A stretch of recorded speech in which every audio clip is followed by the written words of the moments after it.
రవి రవి ఏమిటిది, ఏమైంది? నేను మంచాన పడ్డానని వీళ్ళు నన్ను సరిగా చూడటం లేదు. నువ్వేం భయపడకు మావయ్య, నేను పట్నం తీసుకెళ్లి బాగు చేయిస్తాను. వద్దు బాబు వద్దు, 4 రోజులు బట్టి హాయిగా భోజనం చేస్తున్నావు. నువ్వు బాగు చేయించావనుకో మా కాళ్ళు ఏర్పడతాను. తప్పు, అలా అనకూడదు. ఎంతైనా కన్న తండ్రి, పైగా జప్పండి మనిషితో పరాచకాలు ఆడకూడదు. అలా బుద్ధి చెప్పు బాబు. మావయ్య లోపలికి తీసుకెళ్ళి నేను పట్నం వెళ్ళటానికి ఏర్పాట్లు చేసి వస్తాను. రండి బాబాయ్, లోపలికి రండి అన్నయ్య. అమ్మా, మీరు మనుషులు కాదమ్మా, దేవతలు. మీకు నేను చేసిన అవమానానికి శిక్ష అనుభవిస్తున్నాను. నన్ను మన్నించండి అమ్మా. అయ్యో, మీరు పెద్దవారు, అలా అనకూడదు బాబాయ్. ఇచ్చి పుచ్చుకున్న చోట అలాంటివి పట్టించుకోకూడదు, మర్చిపోండి అన్నయ్య. అవును బాబాయ్, ఈ స్థితిలో మీరు ఇవన్నీ గుర్తు చేసుకోవటం మీ ఆరోగ్యానికి అంత మంచిది కాదు. రండి. ఏమిటమ్మాయి, 6 నెలల నుంచి చూస్తున్నాను. ఇదిగో అదిగో అంటావే తప్ప పైసా అద్దిచ్చిన పాపాను పోలేదు. క్షమించి పెద్దమ్మా, ఒక వారం రోజులు గడివివ్వండి. ఏదో పని చూసుకుని అద్దె మొత్తం ఇచ్చేస్తా. ఇచ్చావులే, ఏదో ఆడపిల్లవి దిక్కులేందానివి కదా అని ఆశ్రయం ఇచ్చినందుకు నాకు బాగా బుద్ధి చెప్పావు. సరే, నువ్వు అద్దె ఇవ్వద్దు, ఏమీ ఇవ్వద్దు. ముందు ఈ గది ఖాళీ చేయి, నాకు అదే 10,000. పెద్దమ్మా, ఈ ఒక్కసారికి క్షమించండి, వారం రోజుల్లో ఇస్తాను.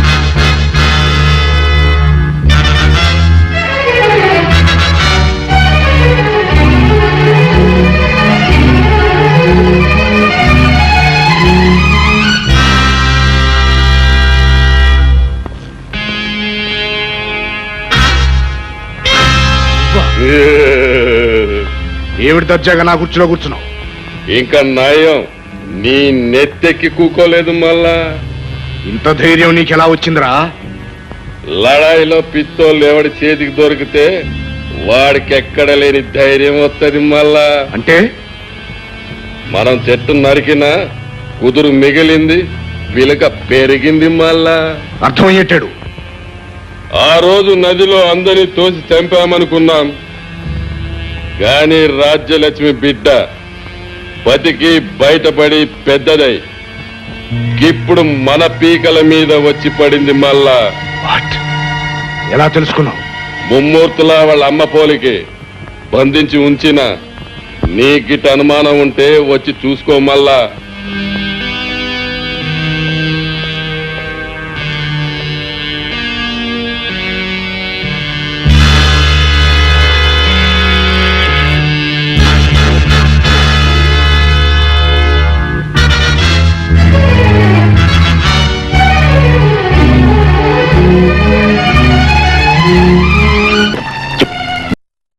నీ అమ్మా నాన్న ఎవరు?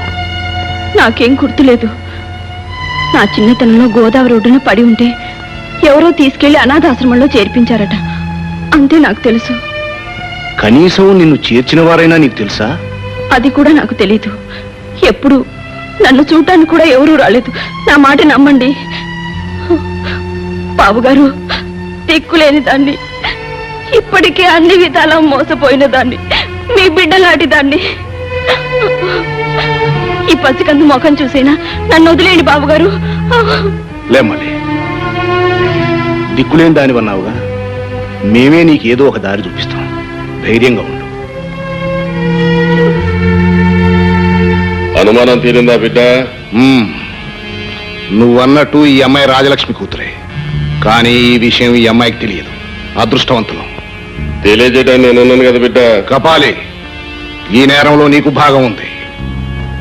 వారిని అవ్వ, ఫలితంలో నాకు బాగోలేదు. మళ్ళా అది సరే, దీన్ని చంపడానికి నీకేం కావాలి? నాకేం అక్కర్లేదు, కాకపోతే నా కూతుర్ని నీ ఇంటికి కోడలుగా చేసుకోవాలి. మళ్ళా అర్చాక్, అల్లరైపోతావు.